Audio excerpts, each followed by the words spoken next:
ഓരോ തവണ കോൺഗ്രസിനെതിരെ വലിയ രീതിയിലുള്ള പ്രക്ഷോഭവും വികാരവും ഉയരുമ്പോൾ ഇപ്പോഴിതാ സുപ്രീം കോടതി കോൺഗ്രസിനെ രാഹുൽ ഗാന്ധിയെ താറടിച്ചിരിക്കുകയാണ്. പുൽവാമ ഭീകരാക്രമണത്തിൽ വലിയ രീതിയിലുള്ള വിജയം ഇന്ത്യ നേടുകയും കോൺഗ്രസ് താറടിച്ച് താഴെ പോവുകയും ചെയ്തിരിക്കുന്നു. പോരാത്തതിന് ട്രംപ് ഇപ്പോൾ നമുക്ക് താരിഫ് ഏർപ്പെടുത്തുമ്പോൾ ഇന്ത്യ ട്രംപിനെ സധൈര്യം നേരിടുന്നു. പ്രതിപക്ഷത്തിൻ്റെ സകല അടവുകളും ചീറ്റിപ്പോകുമ്പോഴാണ് രാഹുൽ ഗാന്ധി ഇത്തരത്തിലുള്ള പുതിയ ആരോപണങ്ങളുമായി വരുന്നത്. അതും ഒരു കഴമ്പില്ലാത്ത ആരോപണങ്ങൾ. രാഹുൽ ഗാന്ധി പറയുന്നത് ലാറ്റ്ലി ബെഹ്റ മുതൽ പുൽവാമ വരെ, സിന്ദൂർ വരെ ഓരോ തവണയും വിരുദ്ധ വികാരം അല്ലെങ്കിൽ പ്രതിപക്ഷ വിരുദ്ധ വികാരം ഉയരുമ്പോൾ ഒരു പുതിയ തിരക്കഥയുമായി രാഹുൽ ഗാന്ധി വരികയാണ്. എന്തായാലും ഇത്തവണ തിരഞ്ഞെടുപ്പുമായി ബന്ധപ്പെട്ടാണ് ഈ തിരക്കഥകളുമായി രാഹുൽ ഗാന്ധി വന്നിരിക്കുന്നത്. തിരഞ്ഞെടുപ്പ് കമ്മീഷൻ ശക്തമായിട്ടുള്ള മറുപടി രാഹുൽ ഗാന്ധിയുടെ മർമ്മത്തടിക്കുന്നത് പോലെ കൊടുത്തിരിക്കുകയാണ്. തിരഞ്ഞെടുപ്പ് കമ്മീഷൻ എന്താണ് പറയുന്നത് എന്ന് നമുക്ക് നോക്കാം. അതായത് ലോക്സഭയിലെ പ്രതിപക്ഷ നേതാവ് രാഹുൽ ഗാന്ധി പത്രസമ്മേളനം നടത്തി തിരഞ്ഞെടുപ്പ് കമ്മീഷനെ വോട്ട് മോഷ്ടിച്ചുവെന്ന് ആരോപിച്ചു. ബി.ജെ.പിയും തിരഞ്ഞെടുപ്പ് കമ്മീഷനും തമ്മിലുള്ള ഒത്തുകളിയിലൂടെ രാജ്യത്ത് വോട്ടുകൾ മോഷ്ടിക്കുന്നുവെന്ന് അദ്ദേഹം തെളിവുകൾ സഹിതമാണ് ആരോപിക്കുന്നത്.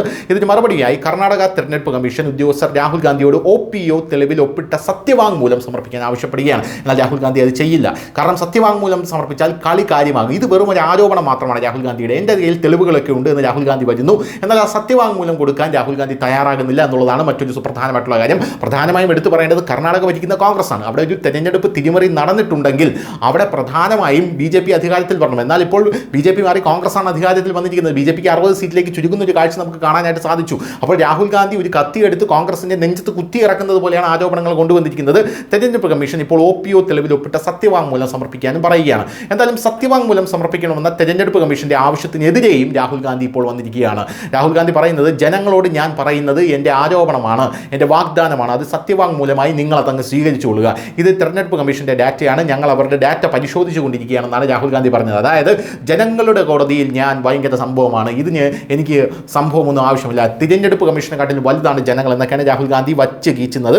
എന്തായാലും ബംഗളൂരു സെൻട്രലിലെ അവകാശത്തെക്കുറിച്ചുള്ള പ്രതിപക്ഷ നേതാവ് രാഹുൽ ഗാന്ധിയുടെ വാദത്തിന് ഇലക്ഷൻ കമ്മീഷൻ തിരിച്ചടി നൽകി. നിങ്ങൾ ഹാജരാക്കിയ തെളിവുകളിൽ ഒപ്പിട്ട് ആ സത്യവാങ്മൂലം ഇങ്ങോട്ട് തരിക, അതുവഴി ഞങ്ങൾക്ക് കൂടുതൽ നടപടിയെടുക്കാൻ കഴിയും. ആരോപണങ്ങൾ തെറ്റാണെന്ന് തെളിഞ്ഞാൽ നിങ്ങൾ നിയമ നടപടികൾ നേരിടാൻ തയ്യാറാകുക എന്നാണ് രാഹുൽ ഗാന്ധിയോട് പറഞ്ഞിരിക്കുന്നത്. രാഹുൽ ഗാന്ധി അക്ഷരാർത്ഥത്തിൽ വെട്ടിലായിരിക്കുകയാണ് ഈ സംഭവത്തിൽ എന്ന് മാത്രമേ പറയാനുള്ളൂ. എന്തായാലും സത്യവാങ്മൂലം സമർപ്പിക്കണമെന്ന കമ്മീഷന്റെ ആവശ്യത്തിനെതിരെ രാഹുൽ ഗാന്ധി തിരിച്ചടിച്ചു.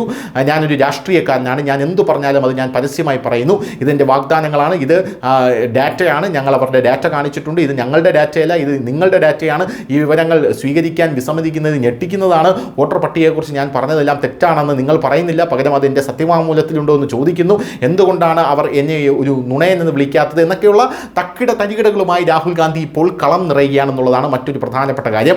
എന്തായാലും രാഹുൽ ഗാന്ധി തെളിവുകൾ ഹാജരാക്കി വോട്ട് മോഷണം ആരോപിച്ചിരിക്കുന്ന ഈ സാഹചര്യത്തിൽ രാഹുൽ ഗാന്ധി സത്യവാങ്മൂലത്തിൽ അത് എഴുതി കൊടുത്ത് തിരഞ്ഞെടുപ്പ് കമ്മീഷനെ കൃത്യമായി ചോദ്യം ചെയ്യാൻ അദ്ദേഹം തയ്യാറാകുന്നില്ല എന്നുള്ളത് മറ്റൊരു സുപ്രധാനമായിട്ടുള്ള കാര്യമാണ്. News desk, news India Malayalam.